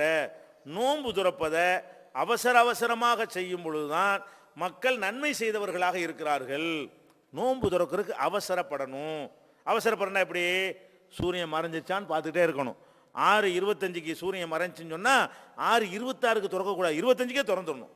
6:20 ஒரு வினாடி கூட நீங்கள் லேட் பண்ண தேவை கிடையாது. எத்தனை மணிக்கு நோன்பு திறக்க சூரியன் மறைகிறதோ உடனடியாக நோன்பு திறந்து விட வேண்டும். ஏன், இது அந்த அப்போ தான் ஒரு அடியான் அல்லாவுக்காக நோன்பு வச்சாண்டு ஆகும். இப்போ நான் பசியாக இருக்கிறோம், எனக்கு பசியெல்லாம் தாங்க இயலாது, என் இறைவன் தடுத்ததுனால நான் சாப்பிடாம இருக்கிறேன். இந்த 6:25ஓட தடை முடிஞ்சிருச்சுன்னு போய் பாஞ்சு போய் திங்கணும். அப்போ தான் அல்லாஹ் என்ன செய்வான், என் அடியானை பார்த்தியா இவ்வளோ பசியை வச்சுக்கிட்டு இவ்வளோ தாகத்தை வச்சுக்கிட்டு எப்படி இருந்திருக்கான் பார்த்தியா, கட்டுப்பாடாக இருந்திருக்கான் அப்படின்னு நினைப்பான். இவர் பாட்டுக்கு 6:25க்கு சூரியன் மறைஞ்சிருமா, 5 நிமிஷம் கழித்து திறந்தாருன்னு திமுறப்பாரு. இப்போ இவன் எனக்காக நோன்பு அப்படி தான் நடத்துனது. அப்போ நோன்பு வைக்கிறதுக்கு என்ன செய்யணும், அவசரப்படணும். இன்றைக்கு பள்ளிவாசல் நீங்கள் எடுத்துக்கொண்டீர்களே, ஆனால் தமிழ்நாட்டை பொறுத்த வரைக்கும் சூரியன் மறைந்த உடனே நோன்பு துறப்பது கிடையாது. சூரியன் மறைந்து ஒரு 8 நிமிடம் கழித்து தான் நோன்பு துறக்கும் நேரம்னு அட்டையில் போடுகிறார்கள். நீங்கள் அன்றாடம் வரக்கூடிய ஹிந்து பத்திரிகையை வாங்கி பாருங்கள். அதில் ஒவ்வொரு நாளும் சூரியன் எத்தனை மணிக்கு மறையும் அப்படின்னு போட்டிருப்பான். இப்போ சென்னையில் உள்ள பத்திரிகை வாங்கினீங்கன்னா இன்றைக்கு சூரியன் மறைவு எத்தனைன்னு போட்டிருப்பான். நீங்கள் நோன்பு அட்டவணை எடுத்து பாருங்கள், அந்த மறைகிறதுக்கு இவன் மறைகிறதுக்கு வித்தியாசம் இருக்கும். 10 நிமிஷம் சேர்த்து போட்டிருப்பான். ஏன்ப்பா அப்படி போடுற, ஒரு பேணுதலுக்கு தான். எதுக்கு அக்யூரேட்டாக கணக்கு இருக்கும்போது எதுக்கு பேணுதல், கரெக்டாக துல்லியமாக கணக்கு பார்த்து சொல்லும்போது எதுக்குப்பா பேணுதல் உனக்கு. அப்போ 6:25க்கு சூரியன் மறைஞ்சிருச்சுன்னு சொன்னால் நீங்கள் 6:25க்கு திறக்கிறதுக்கு பதிலாக 35க்கு ஏன் திறக்கிறீங்க? அப்படி ஒரு பழக்கம் சமூகத்தில் இருக்கிறது. அது நல்லது இல்லைங்கிறாங்க ரசூல் ஸல்லல்லாஹு அலைஹி வஸல்லம். நீங்கள் லேட்டாக இருந்தால் 10 நிமிஷம் கூட நோன்பு இருந்தால் நல்லா எடுத்துக்கிடுவானா, மூஞ்சில் எரிஞ்சிருவான். லா யஸாலுன் நாஸு பிகைரின் மா அஜ்ஜலுல் ஃபித்ர. நோன்பு திறக்கிறது அவசரமாக செஞ்சால் தான் நீங்கள் நன்மை செய்தவர்களாக ஆவீர்கள் அப்படிங்கிற ஒரு அடிப்படையில் நெஞ்சிருந்தேன் நீங்கள் புரிந்து கொள்ள வேண்டும். நோன்பு சீக்கிரமே திறந்து விட வேண்டும். அடுத்து நோன்பு திறக்கும்போது சில துவாக்கள் பள்ளிவாசலில் சொல்லி தருவாங்க. அல்லாஹும்ம லக்க சும்துங்கிற ஒரு துவா சொல்லி தருவாங்க. ரஹபல் லமவுங்கிற ஒரு துவாவை சொல்லி தருவாங்க.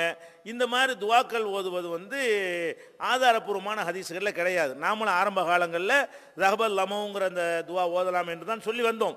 அந்த ஹதீஸும் பலவீனமான அறிவிப்பாளர்களை கொண்டு இருக்கிற காரணத்தினால் அதை மக்களுக்கு கடந்த பல வருடங்களாக நம்ம தெளிவுபடுத்தி இருக்கிறோம். நோன்பு துறக்கிறதுக்கு என்று ரசூல் ஸல்லல்லாஹு அலைஹி வஸல்லம் சொல்லி தந்த ஒரு துவாவும் கிடையாது. பொதுவாக உண்ணும்போது பருகும்போது பிஸ்மில்லா சொல்லணும்ல, அந்த மாதிரி சாப்பிட்றோமா பிஸ்மில்லான்னு சொல்லி நோன்பு திறந்துடணுமே தவிர அந்த நேரத்தில் ஒரு துவாவை சொல்வது ஒருத்தர் சொல்லி கொடுக்குறது இதெல்லாம் என்ன இல்லை, அட்டையில் போட்டிருப்பாங்க அல்லாஹும்ம லக்க சும்து ஒபிக்க ஆமன் தூண்டு. இந்த மாதிரியான துவாக்களுக்கெல்லாம் ஆதாரப்பூர்வமான ஹதீஸில் இடம் கிடையாது. பிஸ்மில்லாஹிர் ரஹ்மானிர் ரஹீம் என்றோ பிஸ்மில்லாஹி வலா பரக்கத்தில்லான்னு சொல்லி என்ன செய்யணும், அந்த பிஸ்மில்லாஹை மறந்துட்டு அவ்வளவு ஆகிறோ சொல்லிக்கலாம். அந்த மாதிரி சொல்லி சாதாரண உணவுக்குள்ள பிஸ்மில்லா தான் அந்த மாதிரி சொல்லிக் கொள்ளணுமே தவிர அதுக்குன்னு ஒரு துவா கிடையாது. அது போக அந்த நோன்பு துறக்கிற நேரத்தில் உட்கார்ந்து கொண்டு ஒரு 10 நிமிஷத்துக்கு முன்னாடி நோன்பு துறக்கிற நேரத்தில் கேட்குற துவா அங்கீகரிக்கப்படும் என்று நினைத்து கொண்டு பெரிய துவாக்கள் உட்காந்து ஓதிட்டே இருப்பாங்க. அது வாய் தான் துவா ஓதுமே தவிர மனசெல்லாம் நோன்பு கொஞ்சம்லாம் இருக்கும். அதாவது அந்த நேரத்தில் வந்து பசியில் தானே இருப்பீங்க. இது ரசூலுல்லாஹ் சொல்லித்தர கிடையாது. அதாவது நோன்பு திறக்கிற நேரத்தில் வந்து ஒரு துவாவை செய்து கொள்ளுங்க. அவசரமாக தொடரான்னு சொல்லக்கூடிய ஒரு மார்க்கத்தில் இந்த நேரத்தில் இது மாதிரிலாம் சொல்லிக்கிட்டு இருப்பாங்க. சில பேர் என்ன செய்வாங்கன்னு கேட்டால், நோன்பு திறந்த உடனே மகரிப் தொழுகை இருக்கிறது, அது ஒரு முக்கியமான ஒரு விஷயம். நோன்பு திறந்த உடனே மகரிப் தொழுகையை உடனே பாங்க சொல்லி காம சொல்லி விட்டுருவாங்க. அப்போ சொல்லும்போது என்ன ஆகும், அவன் பேரிச்சம்பழத்துன்னு ஓடி வந்து ஜமாத்தில் சேரணுமேன்னு வருவான். அது தப்பானது. நோன்புல அப்படி செய்யக்கூடாது. நோன்புல ஒரு 10 நிமிஷம் கழிச்சு கூட மகரிப் தொழுகலாம். மகரிப் தொழுகை என்பது சூரியன் மறைந்ததிலிருந்து 80 நிமிஷம் வரைக்கும் தொழுகலாம். அதாவது உரிய நேரத்தில், அதுக்குரிய நேரம் 80 நிமிஷம் இருக்கிறது. 6 மணிக்கு சூரியன் மறைஞ்சின்னு சொன்னால் 7:20 வரைக்கும் நீங்கள் என்ன செய்யலாம், வந்து நீங்கள் வந்து அந்த மகரிப்பை தொழுது கொள்ளலாம். அப்போ நோன்பு திறக்கிறீங்க, 6 மணிக்கு நோன்பு திறந்துட்டீங்களா, 6:10 தமாத்து வைங்க. எல்லாம் சாப்பிட்டு வந்து மனசில் உட்காந்துருப்பாங்களா இல்லையா? அவன் பசியோடு இருக்கிறவனுக்கு போட்டு இப்போ காம சொன்னோன்னே அவன் இங்கே உட்காந்துட்டு எல்லாம் கஞ்சி கொட்டுறவளை மனசை வச்சு உட்காந்துருக்கான். அப்போ ஈடுபாடு இல்லாமல் தொழுகிறாங்க.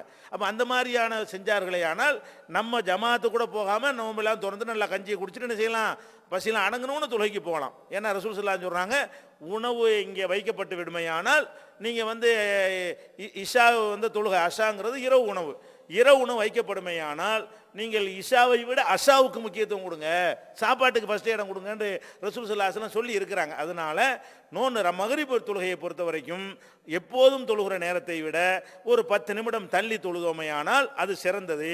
ஏன், அத்தனை பேரும் மோதினார்லேருந்து இமாம் வரைக்கும் 50 பேரும் பசியாக இருப்பாங்க.